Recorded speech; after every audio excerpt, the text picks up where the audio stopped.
오셨습니다. 네. 안녕하십니까. 더불어민주당 보건복지위원회 소속 광명을 김남희 의원입니다. 오늘 보건복지위원회 소속 더불어민주당 의원들이 삼성 불법 합병으로 인한 국민연금의 손해배상 청구를 촉구하는 기자회견을 열게 되었습니다. 저는 2015년 삼성물산 합병 당시로부터 시민단체 활동가로 합병의 부당성에 대해서 문제 제기해왔습니다. 그 이후 합병 이면의 문제점들이 드러났고 관련자들은 형사처벌을 받았고 당시 삼성물산 주주였던 엘리엇 메이슨과 같은 펀드는 이 불법과 관련하여 대한민국 정부를 상대로 막대한 손해배상을 청구하여 승소하였습니다. 그러나 역시 삼성물산 주주였던 국민연금기금은 국민들의 손해에 대해서 아무런 조치를 취하지 않고 있습니다. 이에 문제 제기하는 기자회견을 개최합니다. 오늘 기자회견 참석자분들을 소개해드리겠습니다. 보건복지위원회 박주민 위원장님 오셨습니다. 강선우 간사님 오셨습니다. 남인순 의원님 오셨습니다. 서영석 의원님 오셨습니다. 그리고 국제통상 전문가이자 더불어민주당 송파을 지역위원장님이신 송기호 변호사님도 함께해 주셨습니다. 네, 우선 기자회견문을 낭독하도록 하겠습니다. 기자회견문은 남인순 의원님, 서영석 의원님 그리고 제가 함께 낭독하겠습니다.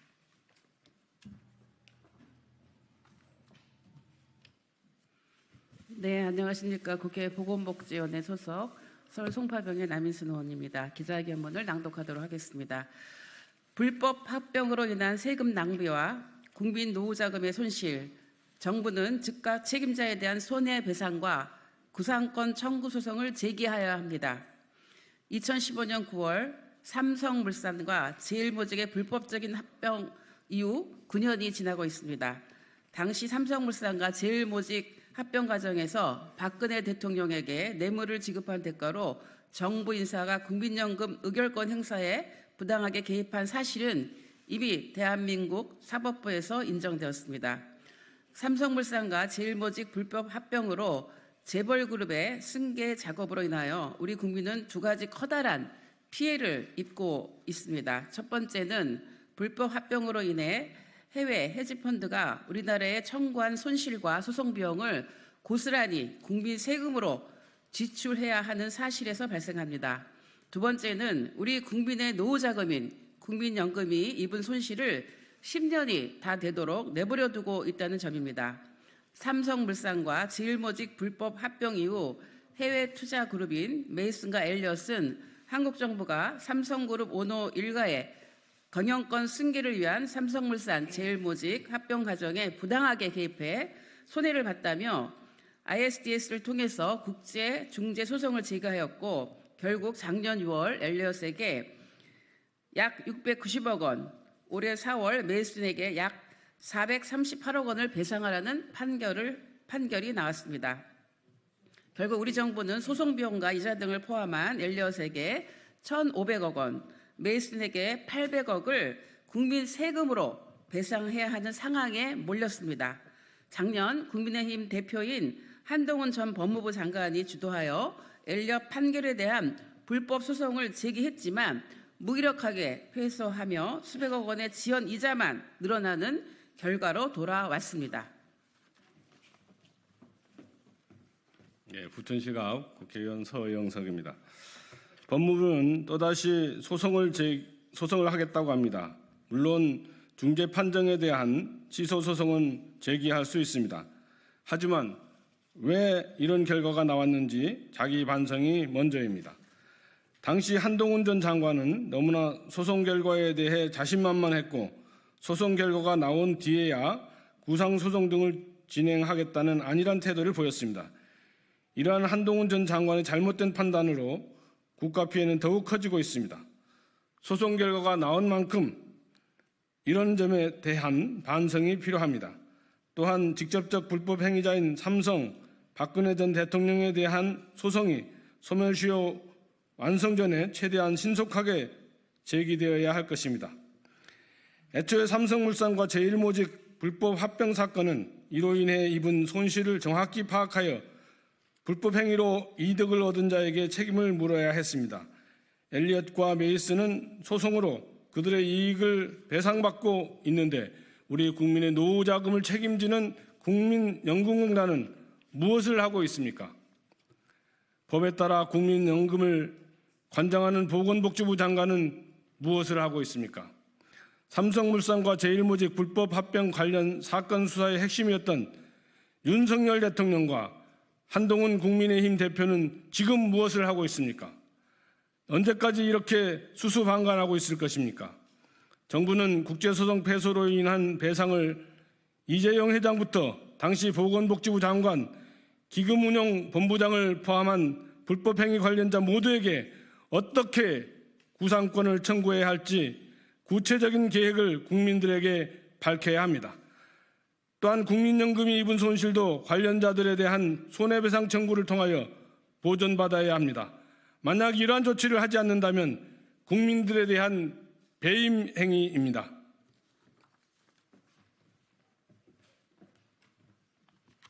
지난 7월 보건복지위원회 업무보고 자리에서 조규홍 복지부 장관은 국민연금이 합병 관련자에 대한 손해배상 소송을 제기할 수 있도록 하겠다고 약속했습니다. 그러나 아직도 삼성물산과 제일모직 불법 합병으로 인한 손실이 정확히 얼마인지 내놓지 않고 있고 소송도 언제 시작할지 확실한 답변을 하지 않고 있습니다. 우리 국회 보건복지위원회 더불어민주당 의원들은 정부에게 국민의 노후자금에 막대한 손실을 입힌 삼성물산 불법 합병 관련자들에게 책임을 묻기 위한 소송을 조속히 제기할 것을 다시 한번 강력하게 촉구합니다.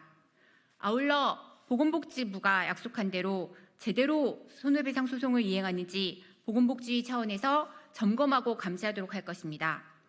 소멸시효로 인하여 소송으로 관련자에게 책임을 물을 시한이 얼마 남지 않았습니다.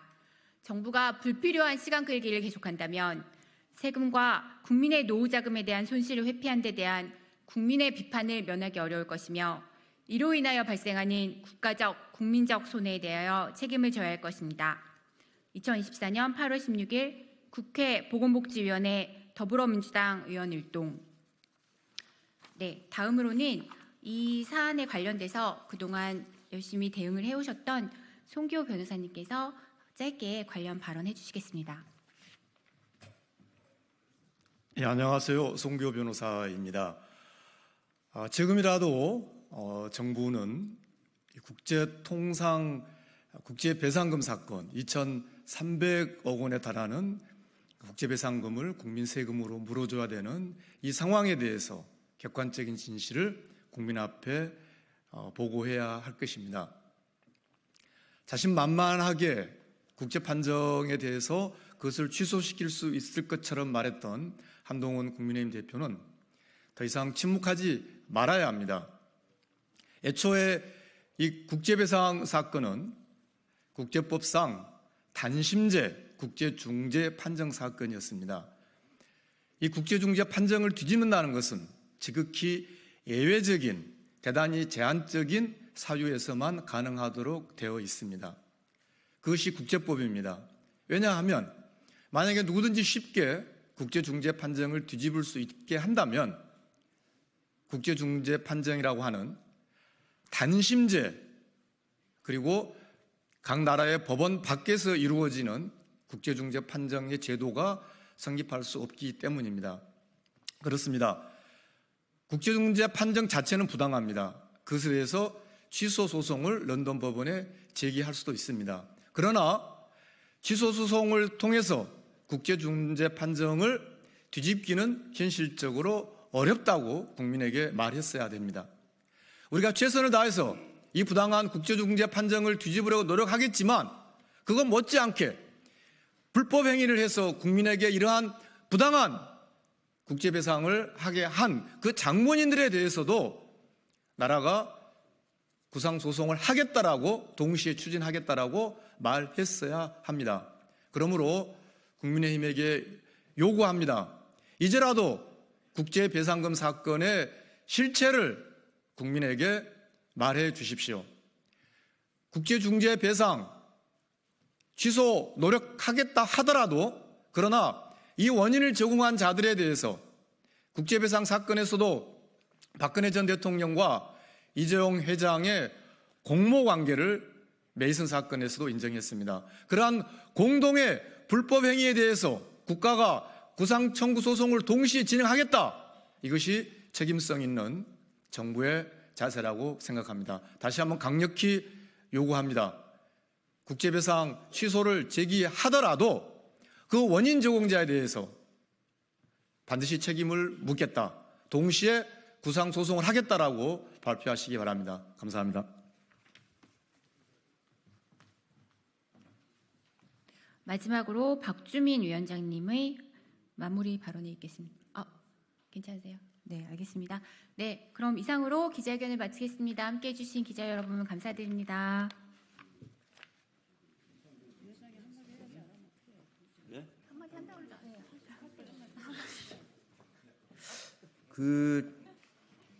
저희가 사실은 국민연금공단으로부터 보고도 받았습니다. 관련된 소송을 나름대로 신속하게 하겠다라는 입장이긴 했는데 여전히 불안한 건 사실입니다. 여러 군데에서 당연히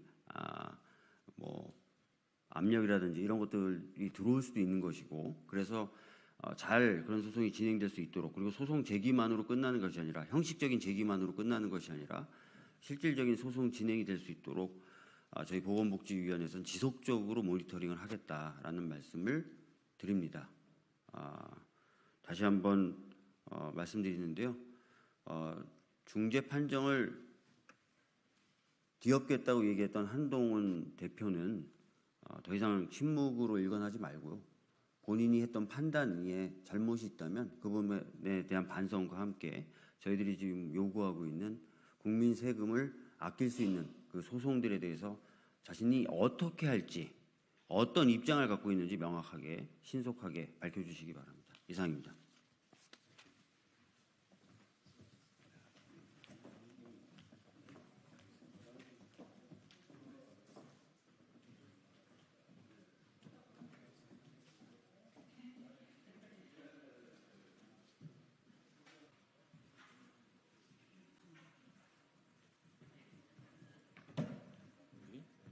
이 부분 하시고 넘겨놓고 하시면 됩니다.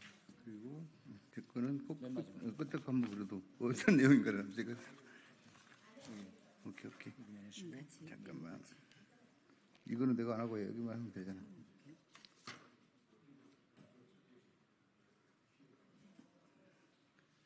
되죠? 잠깐 이 전화가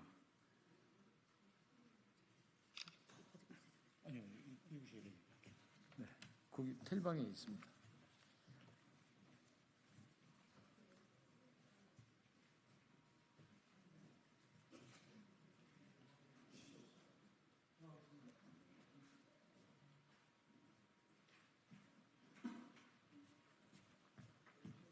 안녕하십니까. 국회의원 안태준입니다.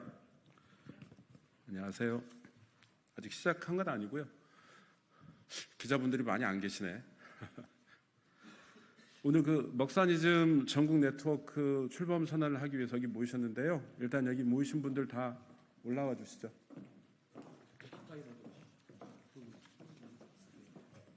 소개 차근차근 한 분 한 분 소개할 거거든요. 차례대로 서야 됩니까? 잠깐만요. 제가 이름 순서대로 부르게 돼. 김태형, 기경환, 김한나, 김영란, 김영아, 임윤태, 진석범, 박성수, 성준호 이런. 네네. 알겠습니다. 자, 기자회견 시작하겠습니다. 안녕하십니까. 경기 광주시을 국회의원 안태준입니다. 오늘 국민의 먹고 사는 문제가 기후위기, 남북 평화, 양극화 문제 등 국가적, 전 지구적 문제로 이어진다는 믿음으로 먹사니즘에 동의하는 모든 시민사회, 정치권과 연대하여 무능하고 무도한 윤석열 정권을 심판하고 다가온 대선에서 이재명 대표와 더불어 민주당의 승리에 기여하여 먹사니즘이 국가적 이데올로기가 되는 것에 기여하고자 오늘 먹사니즘 전국 네트워크 출범 선언을 하게 됐습니다. 먼저 오늘 이 자리에 오신 분들을 한 분 한 분 소개시켜 드리겠습니다. 서울 더불어민주당 서울 강남갑 지역위원장 김태영 위원장님 오셨습니다. 더불어민주당 정책위원회 부의장 기경한 부의장님 오셨습니다. 더불어민주당 서울 서초갑 지역위원장 김한나 위원장님 오셨습니다. 조선의열단 충남지부장 김영란 지부장님 오셨습니다. 청소년희망 정책포럼 대표 김영하 대표님 오셨습니다. 전 김용 민주연구원 부원장 변호인 임윤태 변호사님 오셨습니다. 더불어민주당 경기 화성을 지역위원장 진석범 위원장님 오셨습니다. 경기도당 기본사회위원회 부위원장 박성수 부위원장님 오셨습니다. 마지막으로 내일을 함께 여는 사람들의 공동대표이신 성준우 대표님 오셨습니다. 그럼 이분들을 모시고 기자회견을 시작하도록 하겠습니다.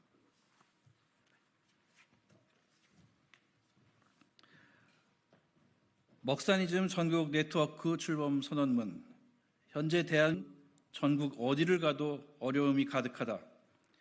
기나긴 코로나 시국이 끝났음에도 오히려 경제는 더욱 얼어붙었고 치솟는 물가와 고금리로 국민들의 삶은 피폐해지고 있다. 오늘날 청년 세대는 한국전쟁 이후 처음으로 부모 세대보다 가난한 세대가 되어가고 있다. 10,000원 한 장으로는 이제 식사다운 식사 한 끼 먹기 힘들고 월급 300만 원으로는 4인 가족 최저 생계비에도 한참 못 미친다. 가족들과 중국집에서 짜장면 한 그릇 먹는 것마저 부담인 요즘 풍경은 마치 50년대에서 60년대 시계가 거꾸로 돌아간 듯하다.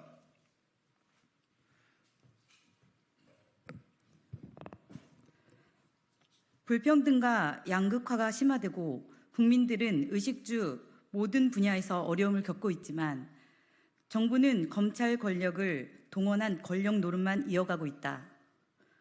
전 세계가 지속 가능한 내일을 꿈꾸며 준비하고 있지만 정권의 관심은 오로지 대통령 내외의 안위와 정적에 대한 견제와 탄압뿐이다. 국민들의 요구는 간명하다. 잘 먹고 잘 살고 행복하기를 국민들은 원하고 있다. 우리 헌법이 보장하는 행복할 권리는 잘 먹고 잘 사는 데부터 시작한다.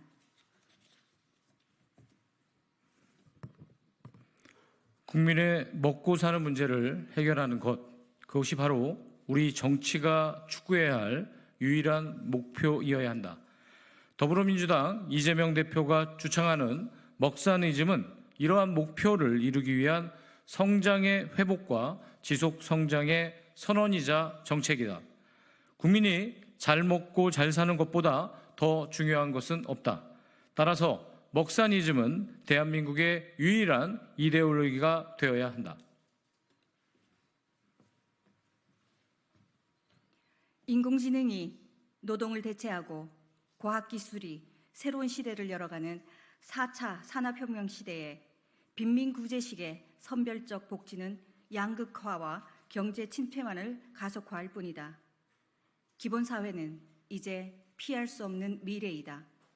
소득, 주거, 교육, 금융, 에너지, 의료 등 국민이 기본적으로 먹고 사는 삶을 보장하는 것은 복지를 넘어 미래 사회의 성장 동력이자 생존을 위한 필수이다.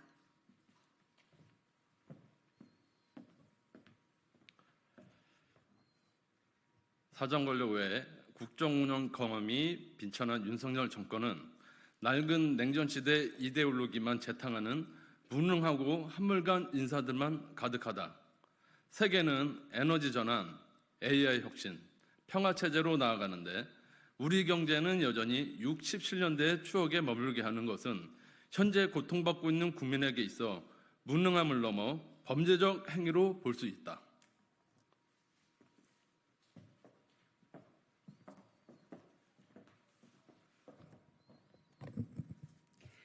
개식용 종식 특별법에 따라 식용계의 단계적 퇴출을 추진 중인 정부가 마리당 30만 원 선에서 사육 농가를 지원하는 방향을 유력하게 검토 중에 있음에도 불구하고 국민에게는 25만 원도 줄 수 없다는 무도한 윤석열 정부에게 더 이상 어떠한 기대도 가질 수 없다.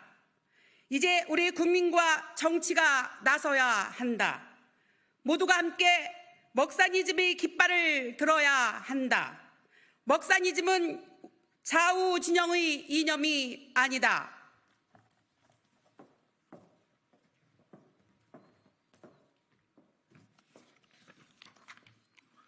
먹사니즘은 국민의 먹고 사는 문제가 기후위기, 남북평화, 양극화 문제 등 국가적, 전 지구적 문제로 이어지는 믿음으로 출발한다.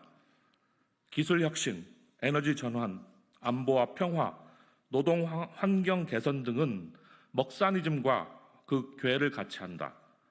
이러한 혁신과 개선은 국민의 삶을 희생하면서 이루어지지 않는다. 오히려 국민의 안정되고 보장된 삶 속에서 진정한 혁신이 이루어진다. 우리는 먹사니즘에 동의하는 모든 단체, 사람과의 연대를 통하여 먹사니즘 전국 네트워크를 조직한다. 그리하여 먹사니즘의 가치가 사회 곳곳에서 꽃피우길 기대하며 다음과 같이 선언한다. 하나, 국민의 먹고 사는 문제를 해결하는 먹사니즘을 이 시대의 과제로 삼는다. 하나, 먹사니즘에 동의하는 모든 시민사회, 정치권과 연대하여 무능하고 무도한 윤석열 정권을 심판한다.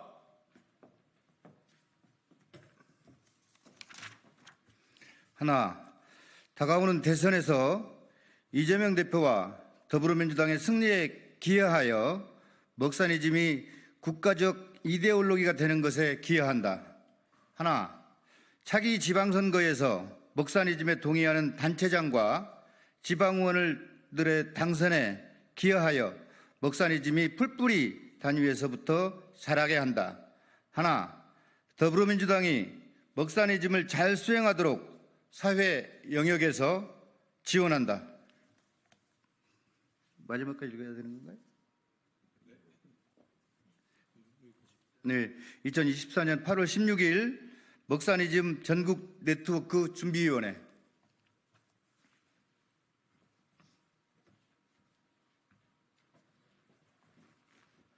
네, 감사합니다. 이것으로 먹사니즘 전국 네트워크 출범 선언을 마치도록 하겠습니다. 감사합니다.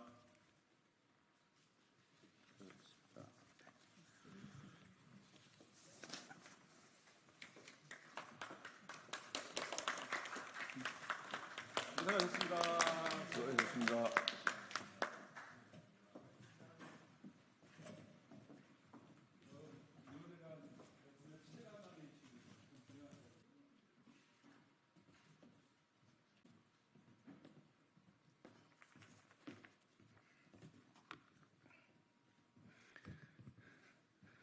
네, 반갑습니다.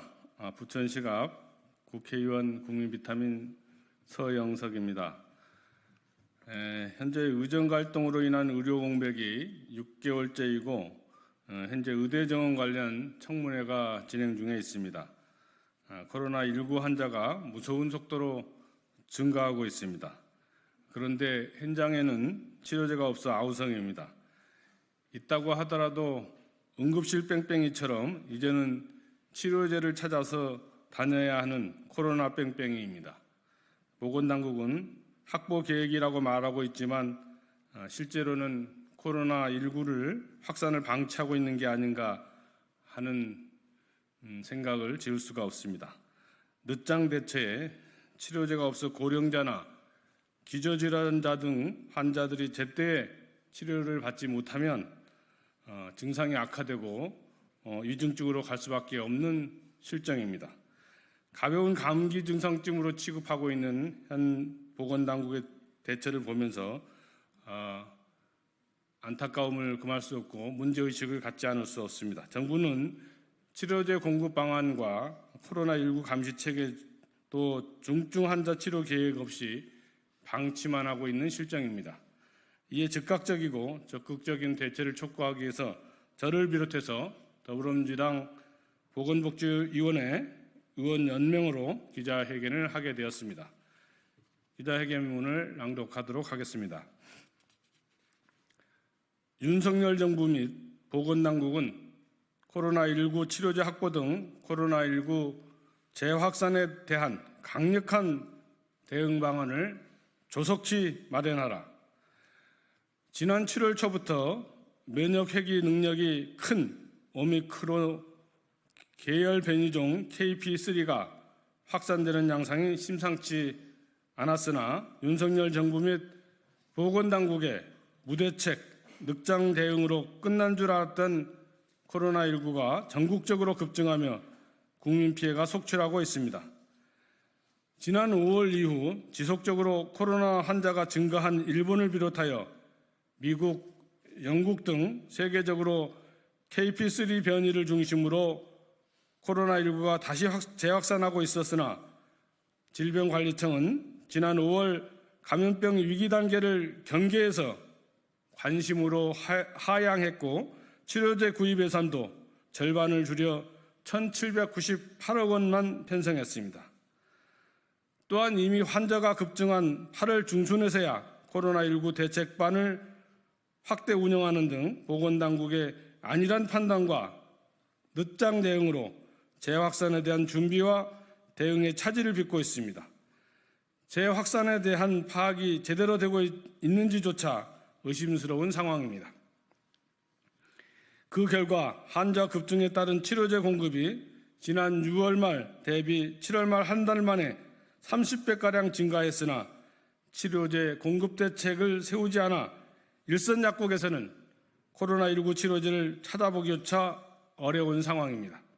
실제로 8월 첫째 주 기준 치료제 재고량은 9만 명분, 공급량은 3만 명분으로 현 추세가 유지되더라도 3주가량은 버틸 수 있는 것처럼 보이지만 이는 약국 등 현장에서 필요로 하는 수요량 등 일부만 공급하고 또 그 공급 기준도 전주 수요량을 기준으로 배분하여 장부상으로만 재고가 있는 것처럼 보이게 하는 꼼수에 불과합니다.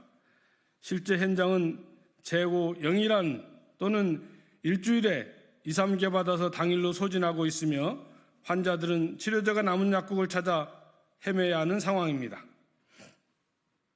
그런데 보건당국은 이런 상황을 예견하지도 못했고 재확산 이후에도 발빠르게 움직이지 않아 오늘까지도 제약사와 추가 구매는 이루어지지 않고 있습니다. 상급 종합병원 등 일부 의료기관에 대한 급성호흡기 감염증 입원 환자를 통해 파악하는 현 표본감시 체계의 문제점, 재확산으로 공급 부족 시 빠른 코로나19 치료제 확보 실패, 의정 갈등 방치로 인한 재확산 시 중증 환자 치료 대책 부재 등 윤석열 정부와 보건당국의 코로나19 준비 및 대응하는 문제점으로 인해 피해는 국민 모두의 몫이 되고 있습니다.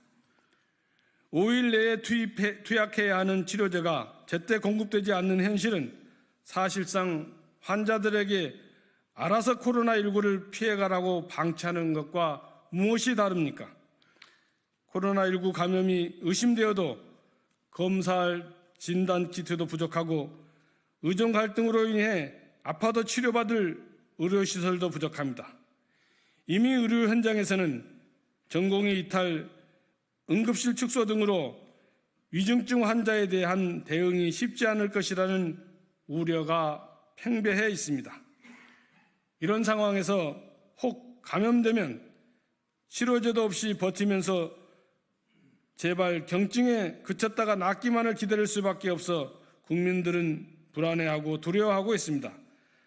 적기에 치료받지 못한 환자의 고통과 사망자가 발생했을 시 그 돌이킬 수 없는 피해와 유가족들의 분노를 감당하실 수 있으십니까? 그런데도 윤석열 정부는 이러한 국민의 불안과 두려움을 아는지 모르는지 치료제 공급은 문제가 없다는 등 거짓 해명과 코로나19 위기 단계를 가장 낮은 단계인 관심으로 유지하기로 결정하는 등 안이한 태도로 일관하고 있습니다. 물론 감염병의 재확산 여부와 그에 필요한 치료제 확보 등은 누구도 예측하기 쉽지 않은 부분입니다. 그러나 준비만 철저하면 충분히 그 피해를 줄이거나 예방 효과를 높일 수 있습니다. 실제로 2003년 사스, 2009년 신종플루, 2015년 메르스, 2020년 코로나 그 어느 것도 확산 규모나 피해 규모를 예측할 수 없었습니다. 그럼에도 그 어려운 시기들을 잘 극복하고 세계에 대한민국의 위상을 높였던 것이 K방역의 위기 대응 능력이었습니다. 그러나 과학방역 운운하며 윤석열 정부는 K방역의 성과를 부인했고 이제는 온 국민이 각자 도생에 내몰리고 있습니다. 윤석열 정부는 국민의 생명을 지키기는커녕 기저질환자들과 고위험군을 방치하며 생사의 갈림길에서 힘겹게 버티고 있는 국민을 외면하고 있습니다. 윤석열 정부와 보건당국에 촉구합니다. 코로나19 재확산 위험에 대해 안이한 태도로 국민의 생명과 안전을 방치하지 말고 즉각적인 치료제 구입 등 원활한 공급 방안 마련 및 코로나19 감시체계 개선, 중증 환자 치료 계획을 마련해야 합니다. 보건의료 분야는 억지 주장과 무계획적 대책, 경제 논리에 기반한 정책으로는 결코 문제를 해결할 수 없습니다. 국민의 생명을 지키지 못하는 것보다 역사 앞에 죄를 짓는 것은 없다는 사실을 명심해야 할 것입니다. 2024년 8월 16일 국회 보건복지위원회 더불어민주당 소속 의원 일동 강선우, 김남희, 김윤, 남인순, 박주민, 박희승, 백혜련, 서미화, 서영석, 소병훈, 이계호, 이수진, 장종태, 전진숙 의원 이상입니다. 감사합니다. 네.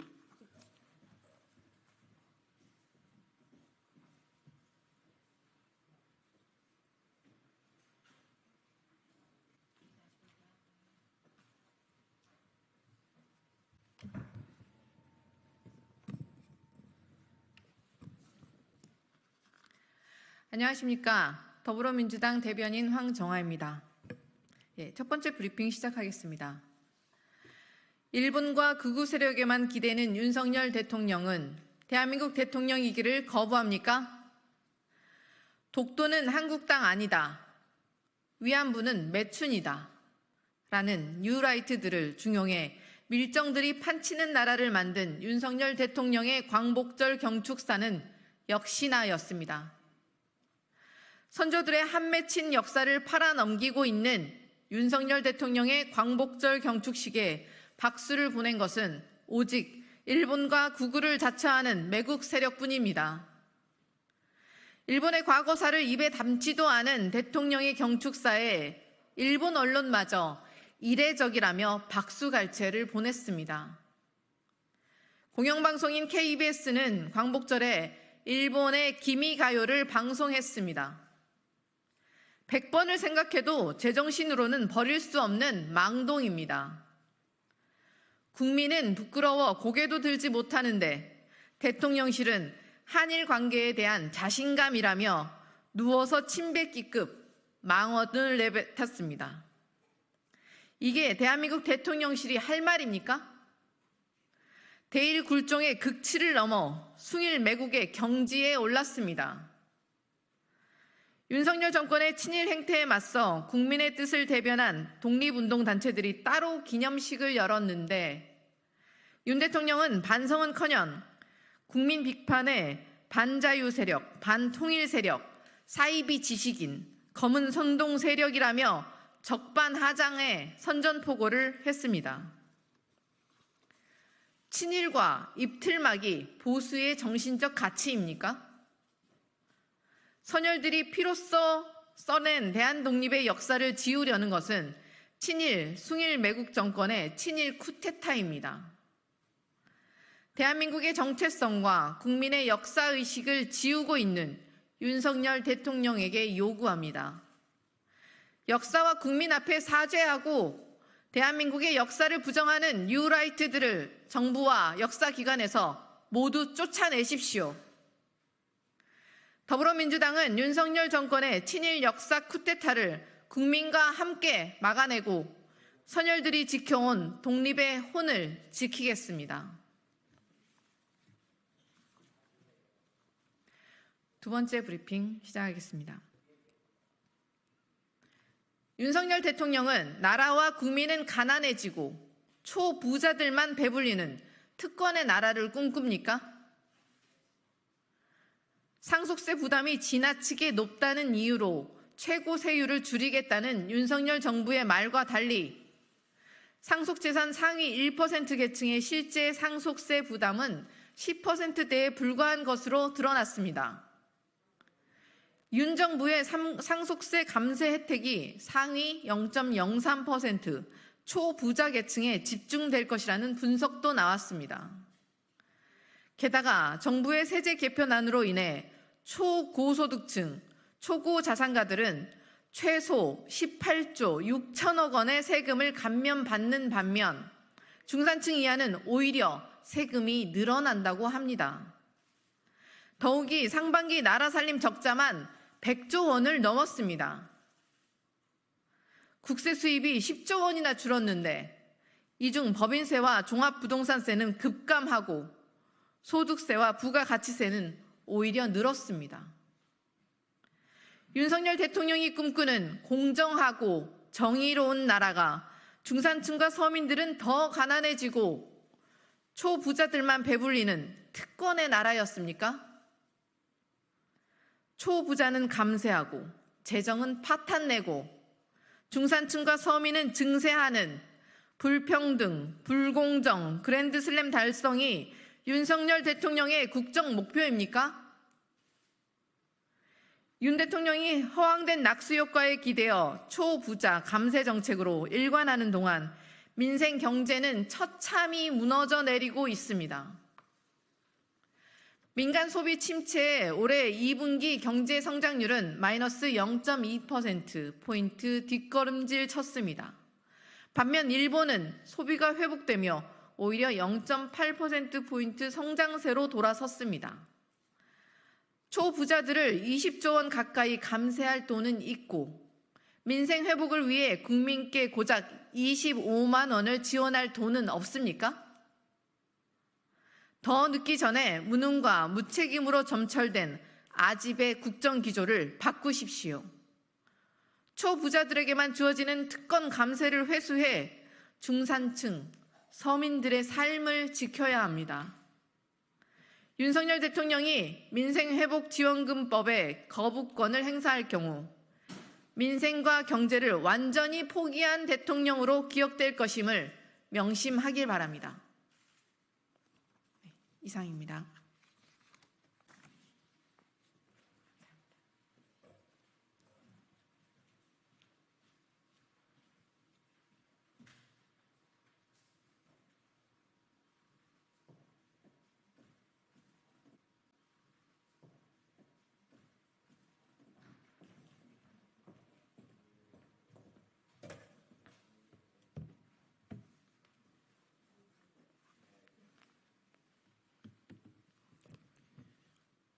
안녕하십니까. 개혁신당 수석대변인 김성렬입니다. 시작하겠습니다. 제3자 추천 특검법 민주당도 받겠다는데 외통수에 몰린 한동훈 한 입으로 두 말 안 해야. 박찬대 더불어민주당 원내대표가 관훈 토론에서 한동훈 국민의힘 대표가 제안했던 제3자 추천안도 수용할 수 있다고 밝혔습니다. 민주당이 직접 제출해 놓은 기존 법안이 있음에도 불구하고 억울한 최상병의 진실을 밝히기 위해 국민의힘에 협조하겠다는 것입니다. 민주당의 전향적 태도 변화를 환영합니다. 개혁신당 역시 대한변협을 추천권자로 하는 자체 제3자 추천 특검 법안이 있지만 국민의힘에서 발의하고 민주당이 협조한다면 이를 적극 검토해 수용하겠습니다. 중요한 것은 누가 법안을 발의하느냐가 아닙니다.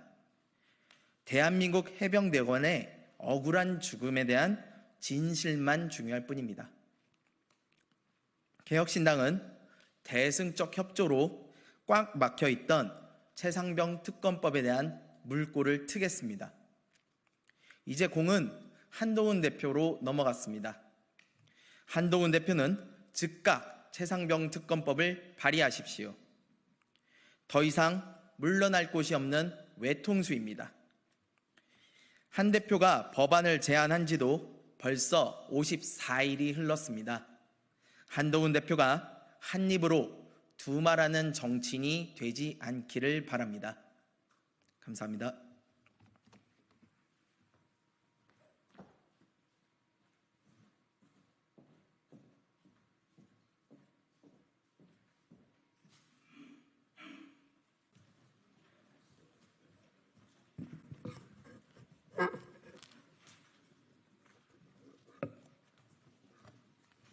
고맙습니다.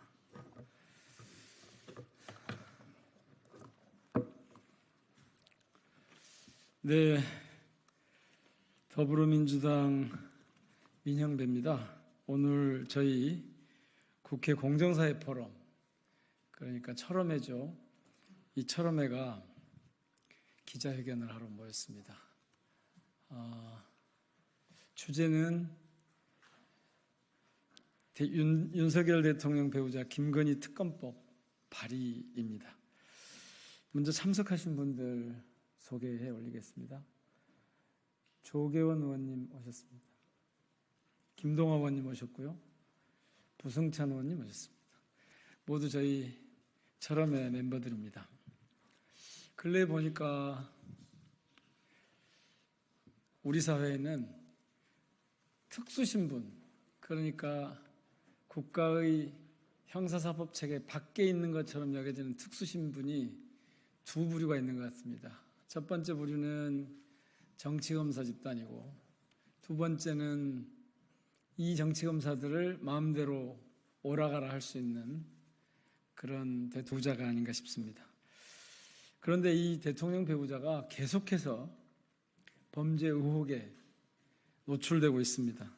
저희는 특검법을 통해서, 일반 검찰이 하지 못하니까 특검법을 통해서 이 문제를 풀어가고 대통령 배우자라 할지라도 엄정하게 수사를 받아야 한다고 생각하면서 김건희 특검법 재발의 기자회견을 갖게 됐습니다.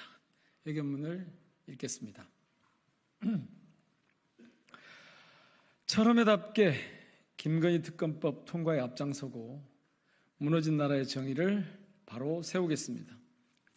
국회 공정사회 포럼 철험회 22대 국회 활동의 시작은 김건희 특검법 발의입니다. 앞으로 저희는 이 법안을 건특법으로 부르기로 했습니다. 철험회답게 법안 통과에 앞장서고 행동으로 무너진 정의를 바로 세우겠습니다. 현재 민주당 당론 법안을 포함해 4건의 김건희 특검법이 발의됐습니다. 21대 발의까지 포함하면 모두 10건입니다. 이례적입니다. 단일 사건에 이렇게 많은 특검법 도입 시도는 흔치 않습니다. 대통령 배우자 김건희의 부정비리가 차고 넘치기 때문입니다. 주권자 시민의 분노가 임계치를 넘어선 까닭입니다. 주권자 시민의 뜻과 목소리를 대변하는 것은 국회의 의무입니다. 입법 노동자의 책무입니다. 행동하는 의원 모임을 지향하는 저희 철험회가 나서야 할 이유입니다. 대통령 배우자 김건희 추가 범죄 혐의가 잇따라 드러나고 있습니다. 고구마 줄기 캐듯 온갖 사건에 김건희 이름 석자가 등장합니다. 범죄 화수분, 범법과 위법의 백과사전인 것 같습니다. 반드시 진실을 규명하고 응당한 법적 책임을 물어야 합니다. 철험회는 21대 국회에서 아시는 것처럼 김건희 특검법 제정에 앞장섰습니다. 86일간의 밤샘 농성으로 법안을 주도했습니다. 2023년 4월 27일 김건희 특검법이 본회의의 신속 처리 안건으로 지정됐습니다. 2023년 12월 28일 대장동 특검법을 포함해 이 쌍특검법이 본회의를 통과합니다. 신속 처리 안건으로 지정된 지 8달, 민주당이 김건희 특검법을 처음 당론 발의한 9월 7일로부터 15개월 만입니다. 2024년 1월 5일 대통령 윤석열은 제2요구권을 행사합니다.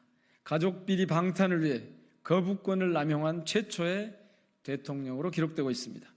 2024년 2월 29일 쌍특검법은 국회에서 재의결됐지만 역시 부결됩니다. 결국 21대 국회에서 김건희 특검법은 최종 폐기되고 말았습니다. 22대 국회에서는 이와 같은 실패가 더는 반복되지 않아야 합니다. 10번 찍어 안 넘어가는 나무 없습니다. 썩어 빠진 고목이라 제풀에 꺾이거나 자빠질 수도 있겠습니다. 국회 공정사회 포럼처럼에는 윤석열 정권이 쓰러질 때까지 세차게 싸우겠습니다.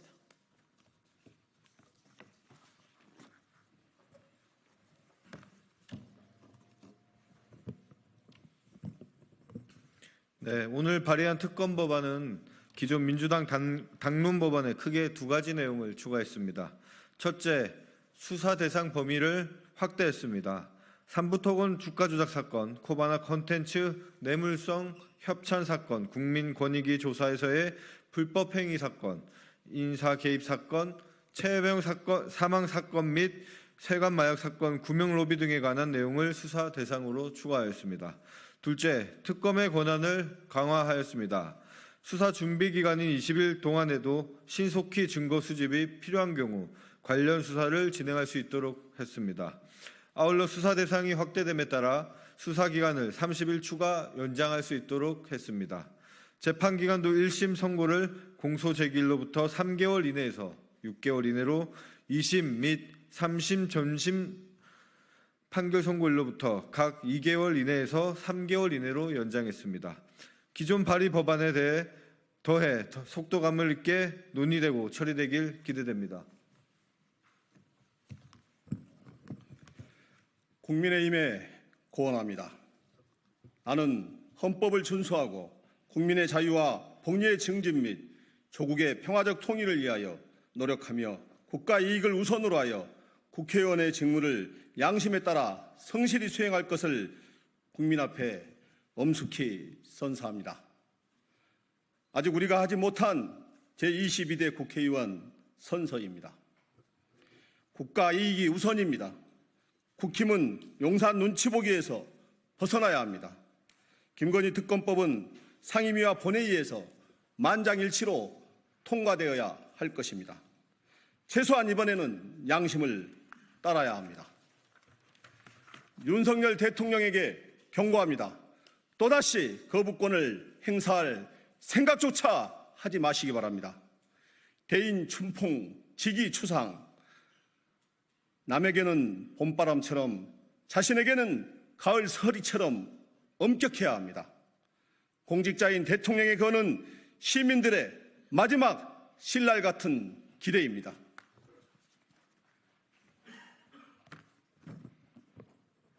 철험회는 약속합니다. 철험회의 22대 첫 공동 발의 법안인 김건희 특검법의 빠른 통과에 최선을 다하겠습니다. 국민의힘의 이반 방해 책동을 절대 좌시하지 않겠습니다. 대통령의 무도한 거부권 행사에는 단호히 대처하겠습니다. 법률이 부여한 권한은 물론 주권자 시민과 연대해 투쟁하겠습니다.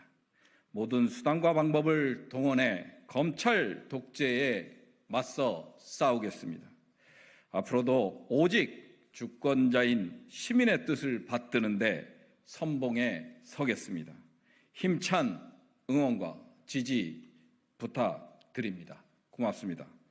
2024년 8월 16일 국회 공정사회 포럼 회원 일동 민형배, 장경태, 강준현, 김동아, 김문수, 김용민, 김승원, 김현정, 모경종, 문정복, 민병덕, 부승찬, 이재강, 임광현, 조계원, 한민수, 황운하. 감사합니다.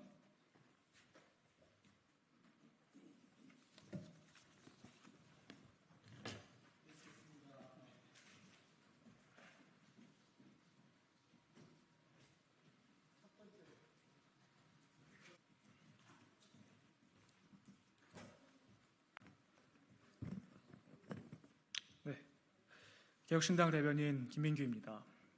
이진숙 방통위원장 임명 강행, 나비 효과의 끝은 어디입니까? 광복절인 지난 15일 KBS가 첫 방송으로 오페라 나비 부인을 송출한 사실이 연일 화제가 되고 있습니다. 해당 공연에는 일본의 국가인 기미가요, 그리고 전통 의상인 기모노가 등장합니다. 광복절 첫 방송으로서의 부적합성을 들어 여론의 문매를 맞자 KBS는 사과의 뜻을 담은 입장문을 발표했습니다. KBS의 기이한 행보는 이번이 처음이 아닙니다. 같은 날 일기예보를 송출하며 화면 한쪽에 띄운 태극기는 건곤 감리와 태극 문양이 반전되어 있던 잘못된 태극기였습니다. 지난 1월에는 일본의 배타적 경제 수역에 독도가 포함되어 있는 그래픽을 사용했다가 논란이 불거지자 1시간 만에 보도 화면을 수정하기도 했습니다. 이진숙 방송통신위원장의 임명 강행으로 우려했던 일들이 여실히 드러나고 있습니다. 임명 이후에도 뉴라이트를 노골적으로 옹호하는 글을 본인의 SNS에 공유하고 청문회장에서 뉴라이트가 잘못된 것이라 생각하지 않는다는 등의 발언을 서슴지 않을 때부터 이미 예측된 결과입니다. 지나치게 이념 편향적인 인사의 독불 장군식 임명이 가져올 나비 효과가 얼마나 커질지 두렵습니다. KBS에게 촉구합니다. 구태의연한 이념 전쟁의 전장이 되기를 자처하지 마십시오. 본래 공영방송의 역할에만 충실히 임해 주실 것을 공개적으로 요청합니다. 권력과 위세는 짧지만 역사는 영속된다는 것을 명심하십시오. 이상입니다.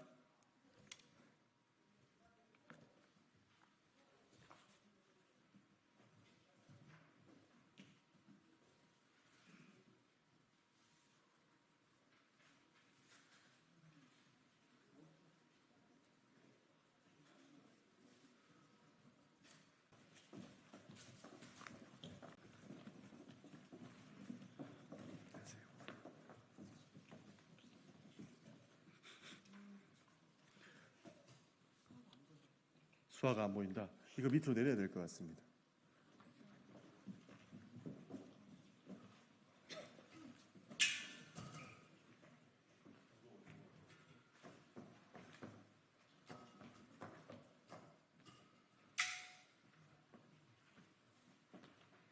됐습니까?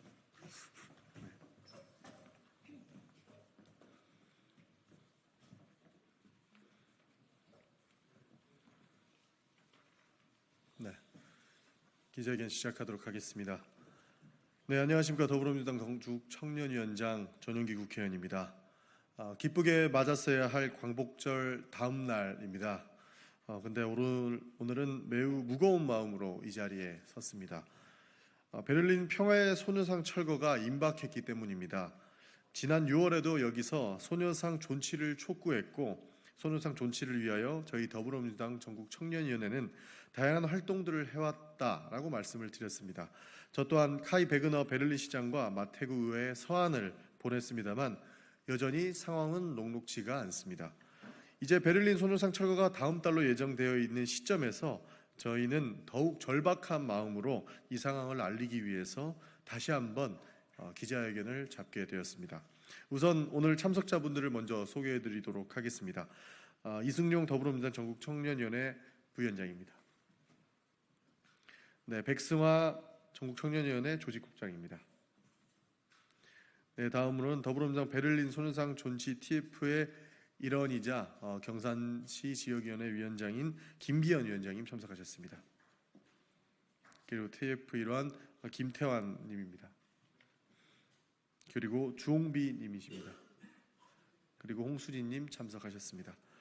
먼저 더불어민주당 베를린 소녀상 TF가 어떻게 활동을 하고 있고 그 다음에 무슨 활동을 하고 있는지에 대한 모두 발언을 홍수진 님 그리고 주홍비 님 순으로 모두 발언을 진행한 이후에 기자회견문은 낭독하도록 하겠습니다.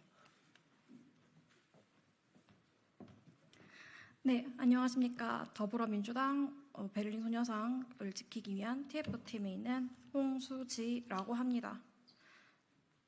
1970년 12월 유대인 위령탑에서 당시 서독의 총리였던 빌리 브란트 총리는 독일의 전쟁 범죄에 대하여 무릎을 꿇고 사죄하였습니다. 이후 수많은 독일의 총리들과 정치 지도자들은 독일의 전쟁 범죄에 대하여 끊임없는 반성과 사죄를 통하여 잊지 않고 기억했습니다. 독일이 이렇게 반성하는 까닭은 너무나도 쉽게 짓밟혔던 생명과 인권, 평화의 절실함과 전쟁, 폭력의 잔혹함을 잊지 않기 위함입니다. 이를 통하여 독일의 전쟁 범죄를 반성하고 인권을 수호하는 국가로 성장할 수 있었습니다. 과거를 반성하고 그 반성을 통하여 다시는 전쟁 범죄와 인권 유린, 잔인한 국가적 폭력을 반복하지 않겠다는 의지는 여러 나라의 귀감이 되어주고 있습니다. 1991년 8월 14일 수십 년의 침묵을 깬 김학순 할머니의 증언으로 시작된 평화의 소녀상은 한국의 전쟁 피해만을 상징하진 않습니다. 제2차 세계대전 당시 아시아에서 여성과 소녀들에게 자행된 범죄와 2014년 8월 쿠르드 야디치족 공격으로 희생된 여성 피해자들까지 바로 지금도 전쟁 중인 참혹한 폭력에 대한 피해자 그리고 생존자들을 기리는 상징입니다. 그러나 최근 소녀상 철거에 대한 소식은 충격으로 다가왔습니다. 그동안 독일이 보여준 인권 수호와 전쟁 범죄에 대한 사죄의 입장, 역사를 기억함으로써 되풀이하지 않겠다는 독일의 의지는 어디로 간 것입니까? 일본 정부는 아직도 일본군 위안부 피해자에 대한 공식적이고 진심 어린 사죄를 하지 않고 있습니다. 일본 정부 혹은 국회의 인정도, 사과도, 배상도 없이 책임 회피를 할 뿐입니다. 정부에 등록된 일본군 위안부 피해자 240명 중 우리 곁에 남아 계시는 분은 단 9분 뿐입니다. 우리는 이분들을 잊을 수 없습니다. 잊어서도 안 됩니다. 투키디데스는 역사는 되풀이된다라고 했습니다. 역사는 반복된다라는 말도 있습니다. 이렇듯 역사의 중요성을 알 수 있는 말들입니다. 그 기억을 잊지 않는 것이 중요합니다. 독일이 자신의 전쟁 범죄를 기억하고 그를 통하여 더 이상 되풀이되는 것을 막는 것처럼 일본 역시 그를 기억하여야 합니다. 기억하지 못하는 현재 일본이 전쟁 범죄에 대한 망언을 하는 것 역시 국제사회의 협조를 통하여 못하도록 적극적으로 막아야 할 것입니다. 이에 대한 저희 TF의 입장은 지난 14일부터 위안부 피해자 기림절을 맞아 공식적으로 시작하였으며 따라서 강력하게 부탁드리고 호소하고 있습니다. 이어서 기자회견 시작하겠습니다.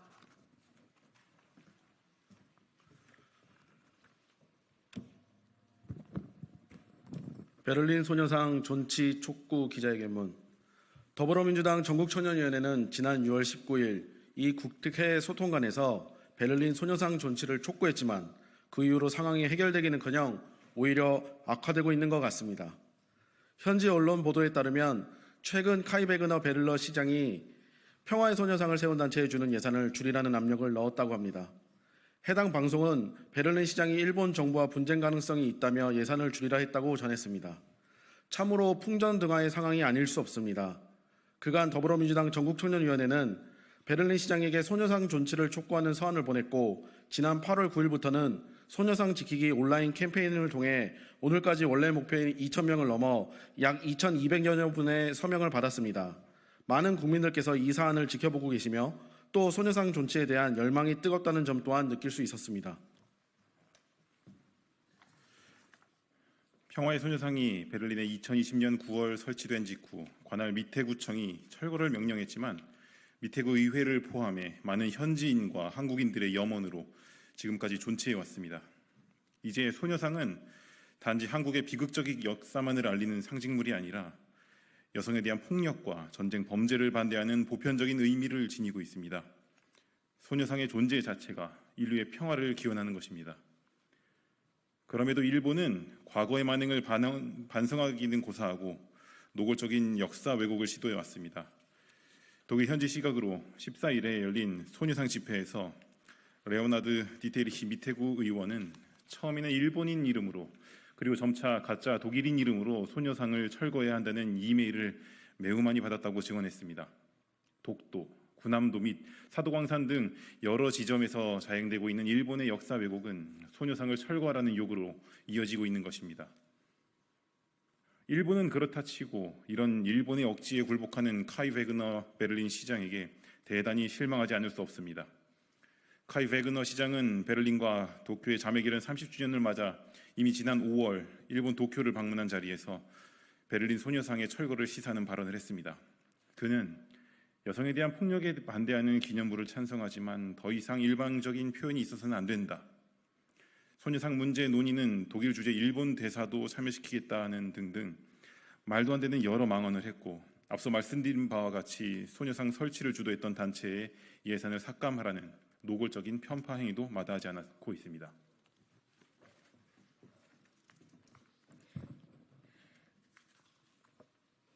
역사 왜곡을 자행하는 일본, 여기에 부안내동하는 카이 베그너 시장은 당장 부당한 행위를 중단하고 소녀상 철거 시도를 멈추십시오.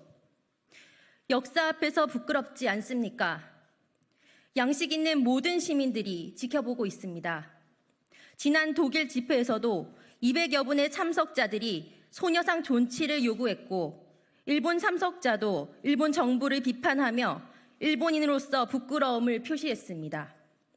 현재 베를린 미테구 소속 의원들이 미테구청에 소녀상 영구 존치를 보장하고 이를 위해 베를린시 당국과 대화에 나서라고 촉구하는 결의안을 추진하고 있다고 들었습니다.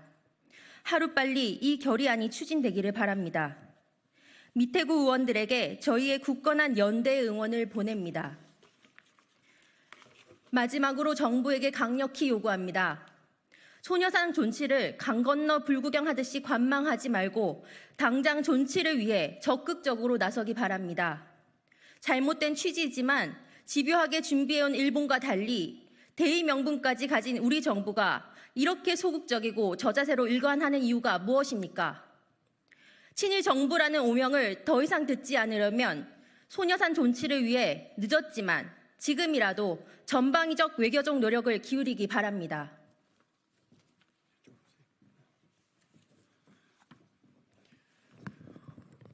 네, 국민 여러분, 소녀상 존치는 그저 과거의 문제가 아닙니다. 과거를 지우기 위해 총력을 다하는 이들의 의도를 방관해서는 안 됩니다. 역사를 잊은 민족에게 미래는 없다고 했습니다. 소녀상 철거가 예정된 남은 기간, 저희 더불어민주당 전국 청년위원회는 혼신의 힘을 다해 이를 저지할 것입니다. 국민 여러분들께서도 많은 격려 보내주시기를 부탁드리겠습니다. 그리고 소녀상 존치 서명 운동에도 동참하셔서 우리 후손들에게 부끄럽지 않을 역사를 같이 만들어 주시기를 간곡히 부탁드립니다. 2024년 8월 16일 더불어민주당 전국 청년위원회 일동. 네, 이상으로 기자회견 마치도록 하겠습니다. 감사합니다.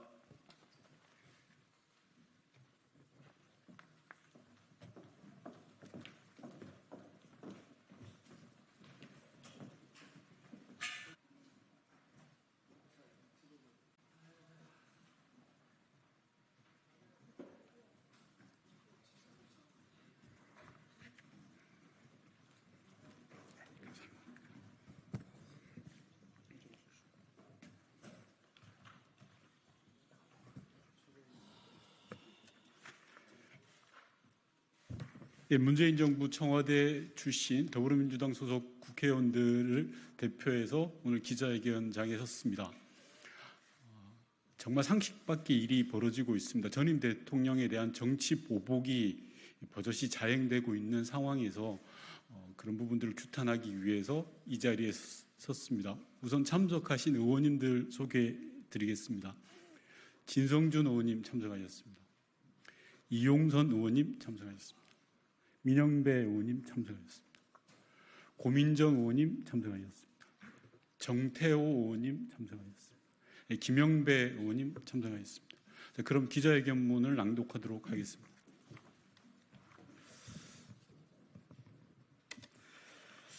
검찰은 정치보복 수사를 당장 중단해야 합니다. 검찰이 문재인 전 대통령의 금융 계좌를 들여다봤다고 합니다. 이는 명백한 정치보복입니다. 취임 첫날부터 전임 정부 괴롭히기에만 골몰하던 윤석열 정부는 대체 언제까지 전임 정부에 대한 정치 보복에만 몰두하려는지 분노를 참을 수 없습니다. 문재인 대통령의 전 사유 관련 수사는 검찰이 무려 4년 동안 스토킹 수준으로 대통령의 주변을 탈탈 턴 수사입니다. 전 사위뿐만 아니라 그 가족과 주변까지 괴롭히면서 아직도 결론을 내리지 못하고 있는 억지 수사입니다. 심지어 그 과정에서 검찰 측 인사, 검사라고 합니다. 검찰 측 인사가 한 참고인에게 문재인 대통령을 잡아 넣어야겠다라는 말을 했다는 증언도 있습니다. 이번 사태를 통해 이 모든 불법 수사의 목적이 결국 전임 대통령 아니냐는 우려를 검찰 스스로 사실로 확인시켜주고 있습니다. 검찰은 처음부터 그림을 그려놓고 수사를 시작했습니다. 4년 동안 탈탈 털고도 그 그림에 맞는 퍼즐이 나오지 않자 이제는 전임 대통령을 모욕 주는 방식으로 여론몰이를 하고 있습니다. 이는 검찰이 원하는 대로 수사가 되지 않으면 늘상 쓰는 익숙한 패턴입니다. 법정에 세울 증거는 없으니 언론을 통해 괴롭히는 없는 죄의 냄새만 고약하게 피우는 못된 습관입니다. 전 대통령의 사회가 취직을 해 월급을 받은 것이 뇌물이라면 대통령의 가족은 도대체 어떻게 생계를 유지해야 한다는 말입니까? 숨도 쉬지 말아야 한다는 소리입니까? 결론을 정해놓고 하는 보복수사는 수사가 아니라 정치 개입입니다. 검찰은 정치를 하는 집단이 아닙니다. 정의로운 세상을 위해 진실을 밝혀야 하는 국가기구입니다. 제발 자신에게 부여된 역할과 책무에 걸맞는 행동을 하기 바랍니다. 정치 검찰의 끝은 파멸임을 잊지 마십시오. 국민은 이 정부의 끝없는 정치 보복에 대해 이미 여러 차례 경고를 했습니다. 국민의 목소리를 듣지 않는 권력의 끝은 몰락일 뿐입니다. 2024년 8월 16일 문재인 정부 청와대 출신 더불어민주당 국회의원 1동. 고맙습니다. 이상 마치겠습니다.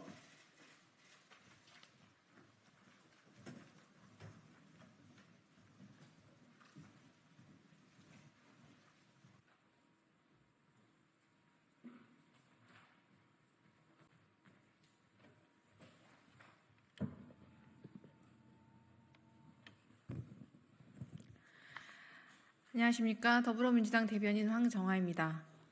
브리핑 시작하겠습니다.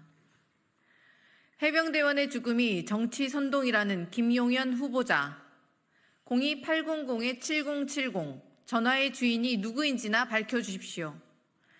김용현 국방부 장관 후보자가 인사청문회 준비 첫 출근부터 인면수심, 망발을 내뱉었습니다. 온 국민이 묻고 있는 대통령실 02800-7070 전화번호의 비밀을 감추고 있는 장본인이 뻔뻔스럽게 정치 선동 운운합니까? 이렇게 뻔뻔한 자에게 대통령 경호처장직을 주고 국방부 장관을 시키겠다는 윤석열 대통령의 인사폭거에 끝도 없는 참담함을 느낍니다. 김용현 후보자가 해병대원 순직 사건 수사 외압의 진실을 밝힐 열쇠를 쥐고 있기 때문입니까? 아니면 카이스트 졸업생 입틀막에 감명을 받고 수사 외압과 구명 로비의 진실 규명도 틀어막으라 운전대를 준 것입니까? 그도 아니면 끈끈한 충암고 학연을 이용해 국방부 장관, 국군 방첩사령관으로 이어지는 제2의 하나회라도 만들려는 속셈입니까? 국가 방위를 책임져야 할 국방부마저 자신의 호위 부대로 전락시키려는 윤석열 대통령의 인사는 만사가 아니라 참사입니다. 윤석열 대통령은 김용현 후보자의 국방부 장관 지명을 철회하십시오. 김 후보자를 고소한다면 순직 해병 수사 외압과 구명로비 의혹의 몸통이 본인이라고 자백하는 꼴임을 명심하십시오. 더불어민주당은 해병대원 특검으로 진실의 빛을 밝히겠습니다. 인면수심 행태를 일삼고 있는 자들에게 합당한 처벌이 이루어질 수 있도록 최선을 다하겠습니다. 두 번째 브리핑 시작하겠습니다. 검찰의 전직 대통령 모욕 주기 수사, 김건희 여사 면죄부 처분 물타기용입니까? 검찰이 문재인 전 대통령 부부의 계좌 거래 내역에 대한 압수수색 영장을 발부받아 자금 흐름 내역을 분석하고 있다고 합니다. 보도에 따르면 전 사위가 취직하여 대통령 부부가 딸 가족에게 지원하던 생활비가 끊긴 시점을 계산해 문 전 대통령에게 뇌물 혐의를 씌울 수 있다는 것입니다. 검찰의 발상은 정말 가당치도 않습니다. 억지도 정도껏 부리십시오. 이것도 이원석 총장이 퇴임 기념으로 윤석열 대통령 부부에게 보내는 충성 선물입니까? 수사만 자그마치 4년째입니다. 4년 동안 전 정부 인사들을 줄줄이 소환하고 탈탈 털었지만 제대로 된 결과 하나 내지 못한 검찰이 뇌물 운운하며 전임 대통령을 모욕 주려고 합니까? 검찰의 문재인 전 대통령 부부에 대한 계좌 추적은 김건희 여사에게 무혐의 처분을 안겨주기 위한 물타기 수단으로 의심할 수밖에 없습니다. 야권에 대한 정치 보복 수사에는 수단 방법을 가리지 않으면서 김건희 여사에게는 황제 조사로 고개를 조아리기 바쁜 검찰의 굴종적 행태에 분노합니다. 대통령은 일본에 굴종하고 검찰은 그 대통령에게 굴종하는 굴종 정부가 검사 독재 정권의 민낯인지 묻고 싶습니다. 더불어민주당은 정치 보복의 선봉대를 자처하는 검찰의 무도한 작태를 국민과 함께 반드시 심판하겠습니다.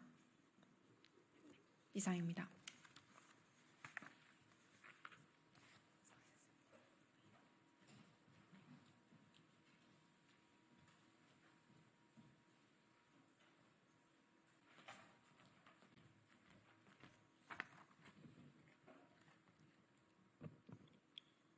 네, 진보당 부대변인 이미선입니다.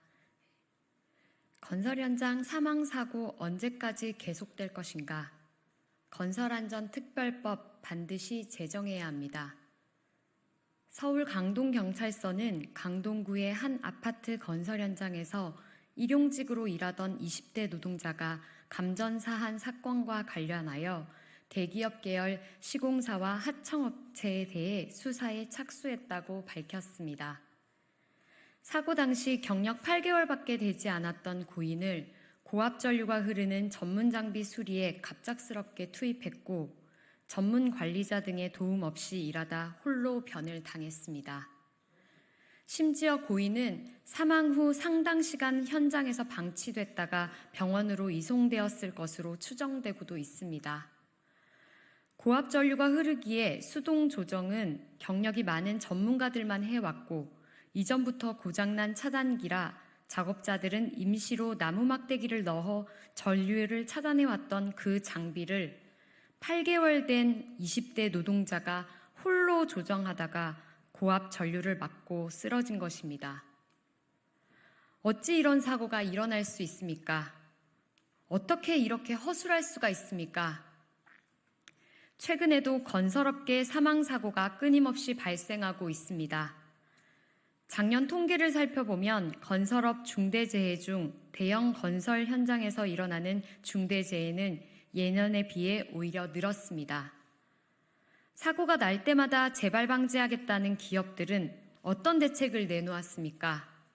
대체 안전을 지키기 위해 무엇을 한 것입니까?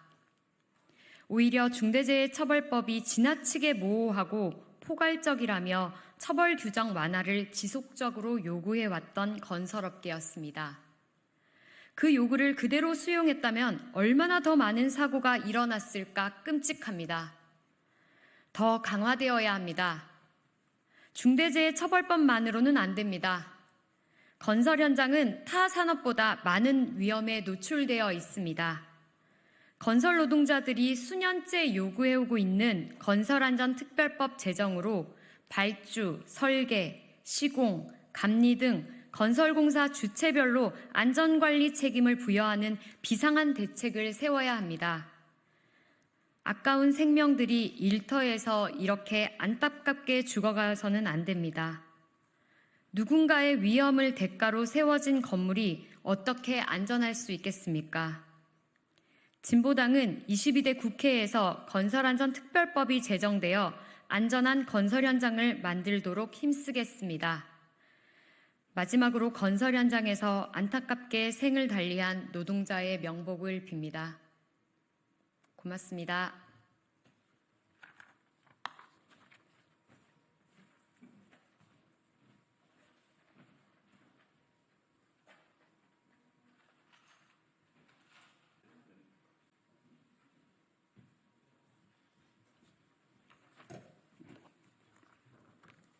예. 금요일까지 고생들 많으십니다. 오늘 금요일이라서 논평을 2개를 준비를 했습니다. 2개 녹취하도록 하겠습니다.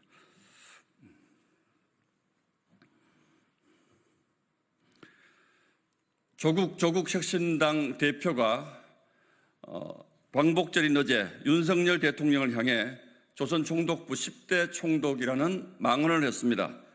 말이 아니라 그저 배설일 뿐입니다. 광화문 내거리에서 배설을 한 것입니다. 조 대표는 대통령을 향해 귀하라는 정체불명의 호칭을 씀으로써 공당 대표의 자격이 없음도 시인했습니다. 조국 혁신당은 대체 어느 나라 정당입니까? 윤석열 정부를 조선 총독부라고 한다면 그동안 국회에서 더 좋은 방을 내놓으라고 때를 쓴 것은 독립운동입니까? 조선 총독부 의회라고 주장하는 곳에서 더 좋은 방을 차지하려고 벌써 몇 달째 응석을 부리고 있는 이 기괴한 현상을 대체 국민들이 어떻게 이해하겠습니까? 조국 대표께 진지하게 제안합니다. 지금이 조선 총독부 치하라고 생각하신다면 당장 의원직을 내려놓고 만주나 평양으로 떠나시는 게 어떻겠습니까?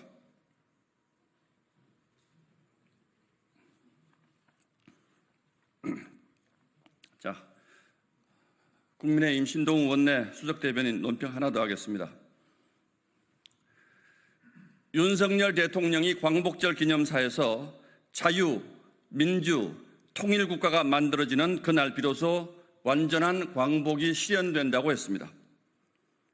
광복 79주년이 되도록 아직 독재 정권 아래에서 신음하는 북한 주민들을 생각한다면 우리는 여전히 미완의 독립 상태에 있다는 뜻입니다.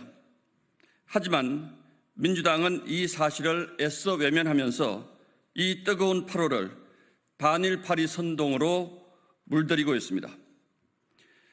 조국 혁신당 조국 대표에 이어서 박찬대 민주당 원내대표도 윤석열 정부를 조선 총독부 운운하며 시대에 뒤떨어진 반일 정치 선동 대열에 가세했습니다. 자유를 찾아온 탈북 어민을 다시 사지로 내몰고 우리 국민이 차디찬 바다 위에서 북한군에 사살당한 사실마저 숨기려 했던 게 바로 민주당 정권입니다. 대체 언제까지 북한 주민들의 참혹한 실상을 외면하고 시대착오적인 반일 선동으로 나라를 두 쪽으로 갈라놓을 생각입니까?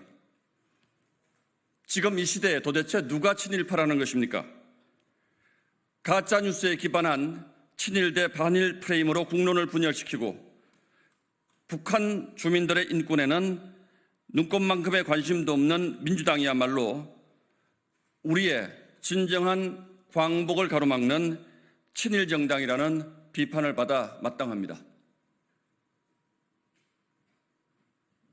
오케이, 감사합니다. 네, 감사합니다. 수고하셨습니다.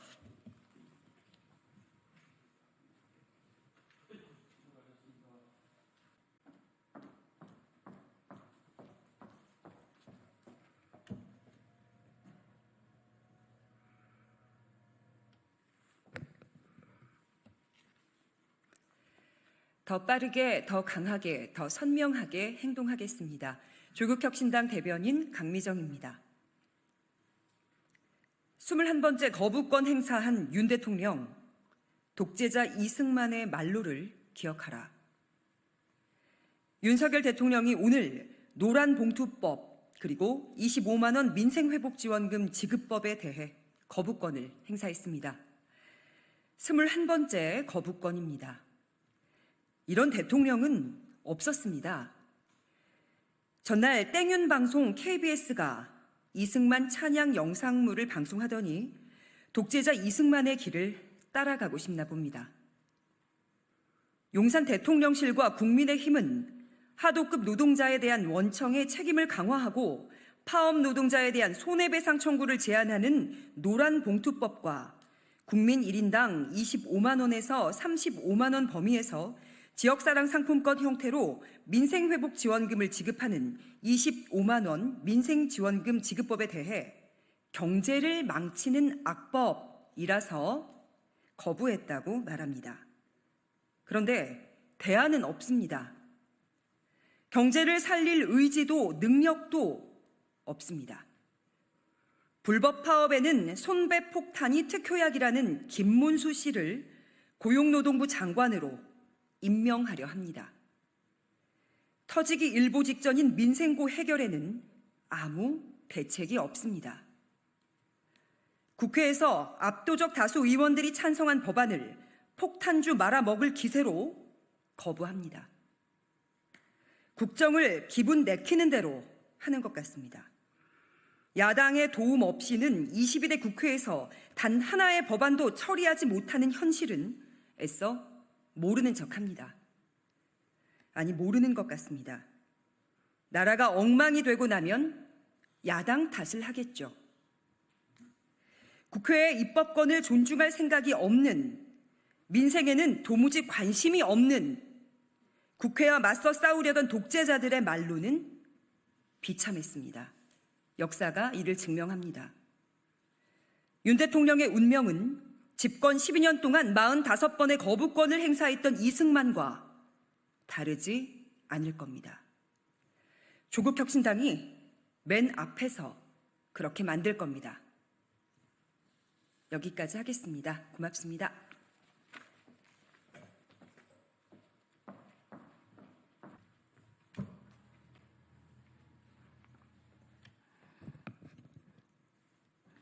예, 이어서 논평하겠습니다. 조국혁신당 대변인 김보협입니다. 윤 대통령은 조선 총독부 다시 할까요? 예, 조국혁신당 대변인 김보협입니다. 윤 대통령은 조선 총독부 총독인가라는 비판이 아프긴 아팠나 보다 라는 제목으로 논평하겠습니다. 용산 대통령실이 조국혁신당 조국 대표의 광복절 비판이 아프긴 아팠나 봅니다. 직접 나섰다가는 조국 대표 몸값이 올라갈까 두려워 언론인 출신 국민의힘 초선 의원을 내세워 반격에 나선 걸 보면 말이죠. SBS와 TV조선 앵커였던 신동욱 국민의힘 의원은 오늘 지금이 조선 총독부 치하라고 생각한다면 당장 의원직을 내려놓고 만주나 평양으로 떠나라고 논평했습니다.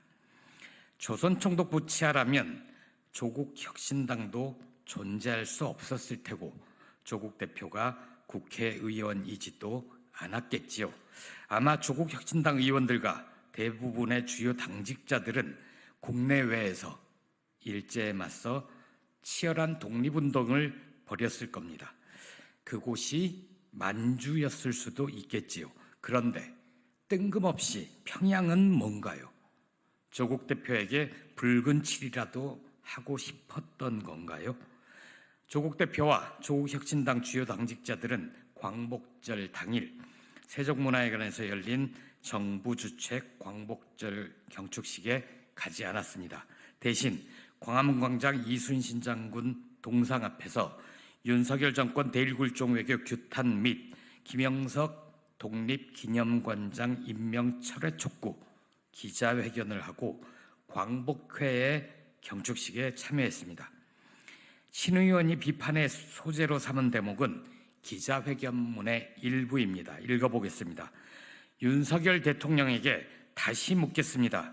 귀하는 대한민국 20대 대통령입니까? 아니면 조선 총독부 제10대 총독입니까? 일정한 문해력과 상식이 있는 사람이라면 윤석열 대통령에게 대일굴종 외교 하지 말고 극우, 친일, 밀정, 뉴라이트 인사들 중용하지 말라는 비판임을 알 수 있습니다. 그런데 정말 총독이라고 생각하면 의원직 내놓고 떠나라니요. 윤석열 대통령의 대일굴종 외교와 친일 인사 중용에 대한 인식은 이종찬 광복 회장도 조국 대표와 크게 다르지 않을 겁니다. 그럼 이종찬 광복 회장도 회장직 내놓고 떠나야 합니까? 신 의원은 또 조 대표는 대통령을 향해 귀하라는 정체불명의 호칭을 씀으로써 공당 대표의 자격이 없음도 시인했다고 했습니다. 이건 또 무슨 해괴한 논리입니까? 국립국어원이 발간한 표준국어 대사전을 보면 귀하라는 표현은 상대편을 높여 이름 다음에 붙여 쓰는 말입니다. 권위주의 시대에 나쓰던 각하라는 표현을 쓰지 않았다고 지금 성내는 겁니까? 혹시 님 혹은 씨처럼 정체가 분명한 호칭을 쓰면 괜찮은 겁니까? 신 의원이 언론인 출신이니 잘 알 테지요. 진보나 보수를 떠나 역대 이런 대통령이 있었습니까? 광복회가 참석하지 않은 광복절 경축실이 있었나요? 일제 만행을 언급하지 않는 독립운동가의 삶을 기리고 유족을 위로하지 않는 대통령 경축사가 있던가요? 조국 대표를 비판할 시간과 열정이 있다면 그에 앞서 친일 정권 덕분에 사도광산 문제가 잘 풀렸다는 일본 집권당 의원의 망언부터 규탄해야 하는 거 아닙니까? 부디 권력 비판을 한때 업으로 삼았던 기계를 살려 국정 운영을 엉망으로 하고 있는 국민의힘 1호 당원 윤 대통령에게 고언과 직언을 할 줄 아는 국회의원이 되길 바랍니다. 반대로 절대 권력 비호에 몸을 사리지 않을 경우 신 의원이 몸담았던 언론사 후배들이 신 의원을 부끄럽게 여길 테니까요. 고맙습니다.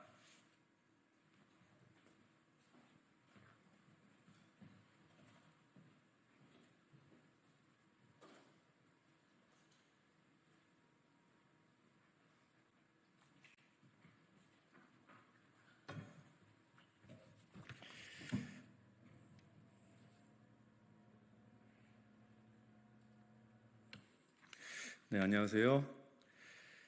윤석열 대통령의 거부권 행사와 관련한 더불어민주당 입장을 밝히겠습니다.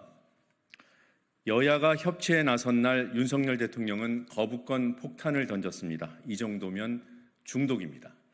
윤석열 대통령이 민생회복지원특별법과 노란봉투법에 대해 제2요구권, 일명 거부권을 행사했습니다. 거부권 행사 법안이 21건으로 늘었습니다. 자신이 뭘 거부했는지조차 기억하지 못할 게 뻔합니다. 습관적 거부권 행사라는 표현도 부족합니다. 이 정도면 중독입니다. 민생회복지원특별법은 고물가와 고금리로 신음하는 서민을 돕고 골목 경제를 회복시키는 마중물이 될 법안입니다. 윤석열 대통령은 여름 휴가 기간 동안 전국을 돌았고 현장에서 민생을 살피겠다고 약속해놓고는 막상 복귀하자마자 민생 법안을 걷어찼습니다. 윤석열 대통령은 열악한 처지에 있는 비정규직 노동자들의 권리 보장을 위한 법안 역시도 매몰차게 거부했습니다. 노동가치가 존중받는 사회를 만들겠다며 노동약자보호법을 약속했던 윤석열 대통령은 어디로 갔습니까? 특히 오늘은 더불어민주당이 국민의힘에서 주장하는 제3자 특검법을 수용할 수 있다는 대승적 결단을 공표했고 국민의힘에서 해당 법안을 발의하겠다고 화답한 날입니다. 여야가 모처럼 협치에 나선 날 윤석열 대통령은 거부권 폭탄을 던져 판을 깨겠다고 나섰습니다. 국회 입법권을 무용지물로 만들고 삼권 분립의 헌법 정신을 무시하는 대통령의 폭주는 가히 독재 수준에 다다랐습니다. 4.19 혁명으로 축출된 독재자 이승만을 추종하는 것이라면 이미 그의 기록을 능가했음을 알려주고 싶습니다. 이승만 전 대통령은 집권 12년 동안 45건의 법안을 거부했습니다. 집권 2년 남짓에 불과한 윤 대통령은 벌써 21건, 그 빈도에서 이승만의 거부권을 이미 압도합니다. 한 발 더 나아가다가 이승만의 말로까지 따라갈까 우려됩니다. 윤석열 대통령은 국민이 무섭지 않습니까? 국민의 삶을 지키는 것이 정치가 존재하는 이유입니다. 더불어민주당은 오직 민심만 받들어 국민의 삶을 지키겠습니다. 감사합니다.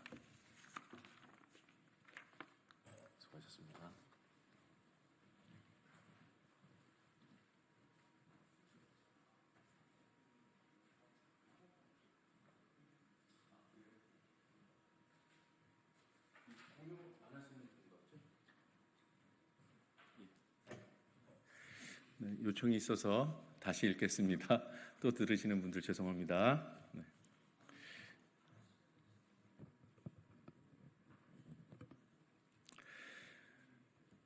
여야가 협치에 나선 날 윤석열 대통령은 거부권을 행사했습니다. 이 정도면 중독입니다.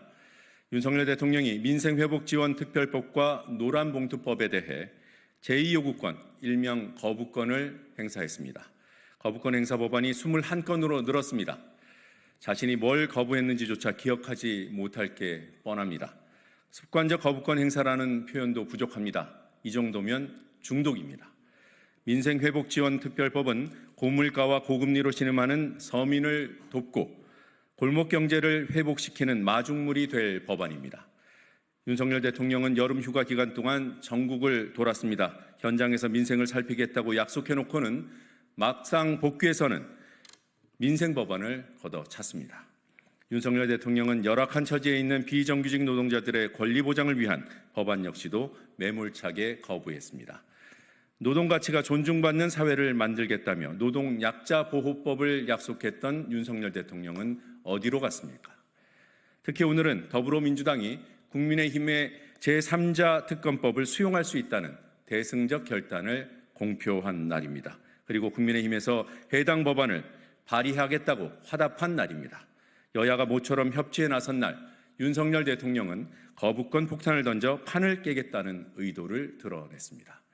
국회 입법권을 무용지물로 만들고 삼권 분립의 헌법 정신을 무시하는 대통령의 폭주는 가히 독재 수준에 다다랐습니다. 4.19 혁명으로 축출된 독재자 이승만을 추종하는 것이라면 이미 그의 기록을 능가했음을 알려주고 싶습니다. 이승만 전 대통령은 집권 12년 동안 45건의 법안을 거부했습니다. 집권 2년 남짓에 불과한 윤 대통령은 벌써 21건, 그 빈도에서 이승만의 거부권을 압도합니다. 한 발 더 나아가다가 이승만의 말로까지 따라갈까 우려됩니다. 윤석열 대통령은 국민이 무섭지 않습니까? 국민의 삶을 지키는 것이 정치가 존재하는 이유입니다. 더불어민주당은 오직 민심만 받들어 국민의 삶을 지키겠습니다. 감사합니다. 수고하셨습니다.